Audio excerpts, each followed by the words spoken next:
Hello friends, నేను మీ సంజయ్ నాయక్. చాలామంది హైదరాబాద్లో ఇన్వెస్ట్మెంట్ చేయాలా, అమరావతిలో ఇన్వెస్ట్మెంట్ చేయాలా, ఇక్కడ ఇన్వెస్ట్మెంట్ చేయడం బెటరా లేదా అమరావతిలో ఇన్వెస్ట్మెంట్ చేయడం బెటరా? సో చాలామంది దగ్గర డబ్బులు ఉన్నాయి. చాలామంది ఏంటంటే ఎలక్షన్ ఎప్పుడైపోతుంది, ఎలక్షన్ తర్వాత ఏమవుతుందో వెయిట్ అండ్ వాచ్ అనే మూడ్లో నుంచి అలా రైట్ నౌ ఇన్వెస్ట్మెంట్ చేయడానికి చాలామంది రెడీగా ఉన్నారు. బట్ ఇంకొక చిన్న కన్ఫ్యూజన్ ఏంటంటే ఏపీలో ఎలక్షన్స్ వల్ల గవర్నమెంట్ చేంజ్ అయిపోయింది. దీంతోపాటు ఇక్కడ తెలంగాణలో కూడా ఎలక్షన్ వల్ల ఇంతకుముందు టీఆర్ఎస్ కాస్త ఇప్పుడు కాంగ్రెస్ పార్టీ రావడం వల్ల సో జనాలు చాలా లాస్ట్ ఒక 9 months 1 year నుంచి ఇన్వెస్ట్మెంట్స్ ఎక్కడ చేద్దామనే ఆలోచనలో చాలామంది ఆగిపోయారు. ఎలక్షన్ తర్వాత చూద్దాం, ఎంపీ ఎలక్షన్ తర్వాత చూద్దాం, పార్లమెంట్ ఇవన్నీ అన్నారు. బట్ ఎప్పుడైతే ఇవన్నీ క్లియర్ అయిపోయిన తర్వాత ఇవాళ మనకి నేషనల్లో స్టేట్లో కూడా గవర్నమెంట్స్ అన్నీ ఫామ్ అయిపోయిన తర్వాత ఇవాళ జనాలు ఇన్వెస్ట్మెంట్ చేయడానికి రెడీగా ఉన్నారు. బట్ అందరికి ఒక చిన్న కన్ఫ్యూజన్ ఏంటంటే మరీ ముఖ్యంగా హైదరాబాద్ వర్సెస్ అమరావతి అని చెప్పి చాలామంది కంపేర్ చేస్తున్నారు. ఎవరికి తోచినట్టు వాళ్ళు, ఎవరికి నచ్చినట్లు వాళ్ళు, ఎవరికి ఫేవర్గా వాళ్ళు, ఎవరికి ఏది అనిపిస్తే అది చాలామంది వీడియోలు చేస్తున్నారు. సో చాలామంది ఒక తమ్ముడులాగా, ఒక ప్రొఫెషనల్ ఫ్రెండ్ లాగా నన్ను కూడా చాలామంది సజెషన్ అడుగుతారు. కాబట్టి నేను చూస్తున్న నా వ్యూ పాయింట్ ఆఫ్ వ్యూలో ఎక్కడ ఇన్వెస్ట్మెంట్ చేయాలి, ఎక్కడ ఇన్వెస్ట్మెంట్ చేస్తే బాగుంటుంది, అమరావతిలోనే చేయాలా, హైదరాబాద్లోనే చేయాలా, ఈ డౌట్స్ అన్నిటికీ కూడా నాకు తెలిసిన కొన్ని ఇంపార్టెంట్ పాయింట్స్ వీడియో మొత్తం చెప్తాను. నేను ఎండ్ వరకు చూడండి. నచ్చితే మీరు మీ ఫ్రెండ్స్లో ఎవరికైతే బాగా రిక్వైర్మెంట్ ఉందో వాళ్ళకి వీడియో షేర్ చేయండి.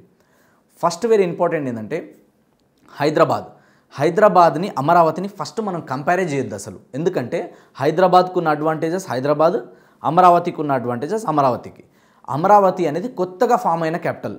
ఏదైతే 2019కి బిఫోర్ అమరావతి ఖచ్చితంగా క్యాపిటల్ సిటీ అవుతుందని చెప్పేసి ఆల్రెడీ గవర్నమెంట్ చెప్పినప్పటికి కూడా ఏంటంటే 2019 తర్వాత గవర్నమెంట్ మారిపోవడం వల్ల ఇప్పుడు ఇక్కడ అమరావతి ఒకటే కాదు 3 రాజధానులు అని చెప్పడం. సో అక్కడిక్కడ 3 రాజధానులు అని చెప్పేసరికి చాలామంది జనాలు కూడా, ఇన్వెస్టర్లు కూడా కన్ఫ్యూజ్ అయిపోయి మళ్ళీ ఆగుదాం, చూద్దాం నెక్స్ట్ గవర్నమెంట్ ఏం చేస్తుందో, ఎక్కడ ఫిక్స్ అవుతుందో అని చెప్పి చాలామంది వెయిట్ అండ్ వాచ్ మూడ్లోకి వెళ్ళిపోయారు. దీని తర్వాత హైదరాబాద్లో చూసుకుంటే ఇప్పుడు ఏమైందంటే హైదరాబాద్లో కూడా లాస్ట్ 10 years ఒక గవర్నమెంట్ ఉండే, ఇప్పుడు గవర్నమెంట్ మారిన తర్వాత కూడా వెయిట్ అండ్ వాచ్ మూడ్లో ఉన్న వాళ్ళందరూ కూడా ఇప్పుడు ఇక్కడ ఏంటంటే హైదరాబాద్కి డెవలప్మెంట్కి ఎలాంటి డోకా లేదు, హైదరాబాద్లో ఇన్వెస్ట్మెంట్ చేద్దాం అనుకున్న వాళ్ళు చేస్తూనే ఉన్నారు. కానీ అక్కడ ఇక్కడ ఇన్వెస్ట్మెంట్ చేయాలనుకున్న వాళ్ళు ఏంటంటే ఇప్పుడు రెండింటికి కంపేర్ చేస్తున్నారు. సో మనం కంపేర్ చేసేటప్పుడు ఫస్ట్ విషయం ఏం తెలుసుకోవాలంటే హైదరాబాద్ అనేది లాస్ట్ 60 సంవత్సరాల నుంచి క్యాపిటల్ సిటీగా ఉంది. హైదరాబాద్లో ఉన్న పాపులేషన్ 1.5 పైగా ఉంది. నెక్స్ట్ 10 yearsలో హైదరాబాద్ పాపులేషన్ కాస్త 2.5 కోట్లకు చేరబోతుందని చెప్పి సర్వేలు చెప్తా ఉన్నాయి. దీని మీద నేను ఆర్టికల్స్ చదివాను, దీని గురించి చాలా డాటా ఇన్ఫర్మేషన్ తీసుకున్నాను కాబట్టి మీకు చెప్తున్నాను. సో హైదరాబాద్కి అనేది గ్రోత్ అనేది అల్టిమేట్ ఉంటుంది. హైదరాబాద్ని అమరావతితో కంపేర్ చేయలేం. ఇంకొకటి ఏంటంటే అమరావతికి ఉన్న మేజర్ అడ్వాంటేజ్ ఏంటంటే ఇప్పుడు క్యాపిటల్ సిటీ అదే అవ్వడం వల్ల ఖచ్చితంగా అమరావతిలో ల్యాండ్ రేట్స్ పెరుగుతుంది, ఖచ్చితంగా అమరావతిలో గ్రోత్ అనేది వస్తుంది. ఎందుకంటే హెల్త్ పరంగా, టూరిజం పరంగా, డెవలప్మెంట్స్ పరంగా, ఇన్స్టిట్యూట్స్ పరంగా అన్ని రకాలుగా డెవలప్మెంట్స్, ఎమ్యూనిటీస్ అనేది ఒక రాజధాని అన్నప్పుడు కంపల్సరీ ఉండాలి. ఒక రాజధాని నుంచే మొత్తం స్టేట్ని హ్యాండిల్ చేస్తారు కాబట్టి ఆ రాజధానిని ఒక మోడల్ అనేది డెవలప్మెంట్ అనేది చేయడం చాలా అవసరం కంపల్సరీ. కాబట్టి ఆ ఏరియాకి డెవలప్మెంట్ అనేది ఖచ్చితంగా వస్తుంది. డెవలప్మెంట్ రాదు, అమరావతిలో ఇన్వెస్ట్మెంట్ చేయొచ్చా లేదా అనేది ఏం డౌట్స్ పెట్టుకోకండి. ఖచ్చితంగా అమరావతిలో ఇన్వెస్ట్మెంట్ చేయొచ్చు. కానీ అమరావతిలో ఇన్వెస్ట్మెంట్ చేసేటప్పుడు ఓన్లీ ఆ కోర్ ఏరియానే కాకుండా కోర్ ఏరియా నుంచి ఏ ఏరియాలో బాగా డెవలప్మెంట్ అవుతుంది, ఎంత డిస్టెన్స్లో మనం ఇన్వెస్ట్మెంట్ చేయొచ్చు, మన దగ్గర ఎంత బడ్జెట్ ఉంది, దీన్ని బేస్ చేసుకొని అమరావతిలో ఇన్వెస్ట్మెంట్ చేయాలి.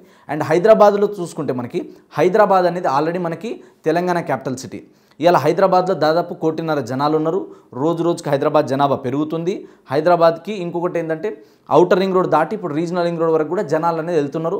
గవర్నమెంట్ కూడా హెచ్ఎండిఏ లిమిట్స్ పెంచబోతుంది. ఇది ఒక అడ్వాంటేజ్. దీని తర్వాత హైదరాబాద్లో ఇంటర్నేషనల్ ఎయిర్పోర్ట్ ఒకటి, హైదరాబాద్లో అన్ని రకాల స్కూల్స్, కాలేజెస్, హాస్పిటల్స్, బ్యాంకులు, ఇవన్నీ ఎమ్యూనిటీస్ ఆల్రెడీ హైదరాబాద్లో పుష్కలంగా ఉన్నాయి. హైదరాబాద్ ఇంకొకటి ఏంటంటే హైదరాబాద్ అయితే మేజర్గా ఉందో మనకి ఇది వచ్చేసి మనకి ఫార్మాసిటికల్లో తీసుకుంటే మొత్తం ఇండియాలోనే దాదాపు మనకి 50%, 40 to 50% అంతా కూడా హైదరాబాద్ నుంచే మొత్తం సప్లై అవుతూ ఉంది. ఇది అందరికీ తెలుసు.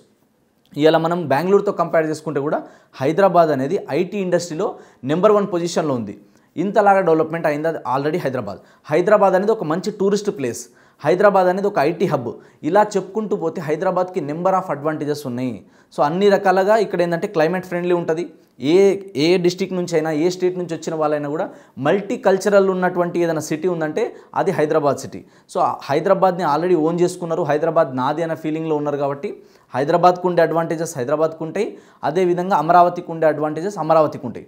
సో కంపేర్ చేయడం కాకుండా మనం ఎంత బడ్జెట్లో ఇన్వెస్ట్మెంట్ చేస్తున్నాం, మన పర్పస్ ఆఫ్ ఇన్వెస్ట్మెంట్ ఏముంది, మనం కమర్షియల్గా ఇన్వెస్ట్మెంట్ చేస్తున్నామా, రెసిడెన్షియల్గా ఇన్వెస్ట్మెంట్ చేస్తున్నామా, మనం అపార్ట్మెంట్లలో ఫ్లాట్లు కొంటున్నామా, ఇండిపెండెంట్ హౌసెస్ కొంటున్నామా, విల్లాస్ కొంటున్నామా, ఓపెన్ ప్లాట్స్ కొంటున్నామా, అగ్రికల్చర్ ల్యాండ్ కొంటున్నామా, ఇది కంపేర్ చేసి దాని మీద మనం ఇన్వెస్ట్మెంట్ చేయొచ్చు తప్ప హైదరాబాద్ ఇక్కడ ఇన్వెస్ట్మెంట్ కాకుండా మొత్తం అమరావతియే కాకుండా మొత్తం హైదరాబాద్ ఇలా కాకుండా మీరు కనుక అమరావతి చుట్టుపక్కలే ఉండాలి, అమరావతి చుట్టుపక్కలనే మేము ఉంటాము అనుకునే వాళ్ళు ఉంటే, మన బడ్జెట్లో అక్కడ వస్తుంది అనుకుంటే ఖచ్చితంగా అక్కడ ఇన్వెస్ట్మెంట్ చేయొచ్చు.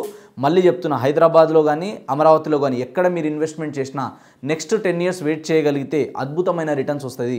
భూమి రేటు రాను రాను పెరుగుతుంది కానీ తగ్గదు. మరీ ముఖ్యంగా క్యాపిటల్ సిటీ అన్నప్పుడు 100 kilometer రేడియస్లో మీరు బ్లైండ్గా చెప్తున్నా, ఎక్కడైతే రెసిడెన్షియల్ ఏరియాస్ ఉంటాయో, ఎక్కడైతే R1 జోన్స్ ఉంటాయో, ఎక్కడైతే ప్రామిసింగ్ డెవలప్మెంట్స్ ఉంటాయో అలాంటి ఏరియాలో మీరు ఇన్వెస్ట్మెంట్ చేయగలిగితే ఖచ్చితంగా రిటర్న్స్ వస్తాయి. దాంట్లో ఎలాంటి సెకండ్ డౌట్ పెట్టుకోవద్దు.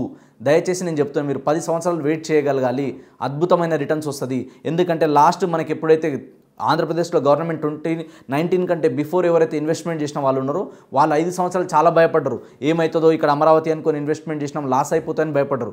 కానీ లాస్ట్ 4-5 years పెరగకపోయినా ఒకటేసారి ఎట్లయితే జంప్ అయిందో రేట్స్, నెక్స్ట్ అలా పెరగడానికి కూడా నెక్స్ట్ గవర్నమెంట్కి కూడా మనకు ఆపర్చునిటీ ఉంది కాబట్టి కొంచెం వెయిట్ చేసి ఉండాలన్నమాట. సో ఒక 10 సంవత్సరాలు మనం వెయిట్ చేయగలిగితే రిటర్న్ ఆన్ ఇన్వెస్ట్మెంట్ అనేది అమరావతి అయినా అద్భుతంగా ఉంటుంది.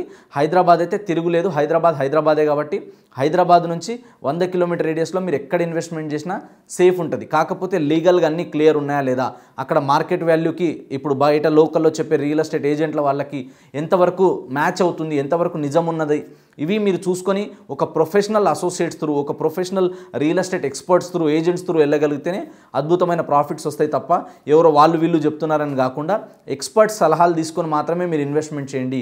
ఎందుకంటే మీరు ఎన్నో సంవత్సరాల మీ కష్టార్జితం, మీరు సంపాదించే చాలా రూపాయి ఇన్కమ్ కూడా కూడబెట్టి మీరు ఎన్నో అడ్జస్ట్మెంట్లు అయిపోయి ఎన్నిటికో కాంప్రమైజ్ అయిపోయి మీరు సంపాదించిన రూపాయి అంతా కూడా ల్యాండ్ మీద ఇన్వెస్ట్మెంట్ చేస్తున్నప్పుడు ఒక 10,000 20,000 ఏదో చిన్న చార్జెస్ ఏదైనా ఉన్నా కూడా వాళ్ళకి మీరు అమౌంట్ పే చేస్తే వాళ్ళు ఖచ్చితంగా మంచి సజెషన్ ఇస్తారు.